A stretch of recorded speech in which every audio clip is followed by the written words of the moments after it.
బాలీవుడ్ నటి సానియా మల్హోత్రా తన జీవితంలో ఒక పెద్ద మైలురాయిని చేరుకున్నారు. ముంబైలోని జుహూ వెర్సోవా లింక్ రోడ్లో ఉన్న ఒక ఖరీదైన అపార్ట్మెంట్ లోకి ఆమె గృహప్రవేశం చేశారు. దీనికి సంబంధించిన ఫోటోలను సానియా తన సోషల్ మీడియాలో షేర్ చేస్తూ ఈ ఇంటి పత్రి గోడ నా ఓర్పుకు నమ్మకానికి ప్రతిరూపం అంటూ ఎమోషనల్ అయ్యారు. సినిమా రంగంలోకి ఎటువంటి బ్యాక్గ్రౌండ్ లేకుండా అడుగుపెట్టి తనకంటూ ఒక ప్రత్యేక గుర్తింపు తెచ్చుకున్న నటిమణి ఆమె. దంగల్ సినిమాతో వెండితెరకు పరిచయమై తన సహజ సిద్ధమైన నటనతో అనతి కాలంలోనే విమర్శకుల ప్రశంసలు అందుకున్నారు. ఎన్నో ఏళ్ల కష్టం మరెన్నో కళల ఫలితంగా ముంబై నగరంలో ఒక అద్భుతమైన ఇల్లు కొనుగోలు చేసి వార్తల్లో నిలిచారు. పట్టుదల ఉంటే ఎంతటి విజయాన్నైనా అందుకోవచ్చు అని నిరూపించిన ఆ క్యాథల్ బ్యూటీ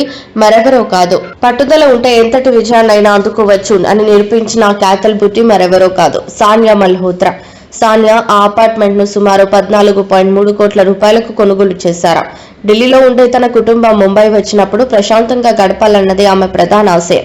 ప్రస్తుతం ఆమె కోరిక నెరవేరడంతో అభిమానులు మరియు సినీ ప్రముఖులు ఆమెకు శుభాకాంక్షలు తెలుపుతున్నారు. ముంబై నాకు స్వేచ్ఛను ఇచ్చింది, నన్ను ప్రశాంతంగా ఉంచుతుందని చెప్పే సానియా తన కష్టార్జితంతో నిర్మించుకున్న ఇంట్లో మరెన్నో విజయాలు అందుకోవాలని కోరుకుందాం.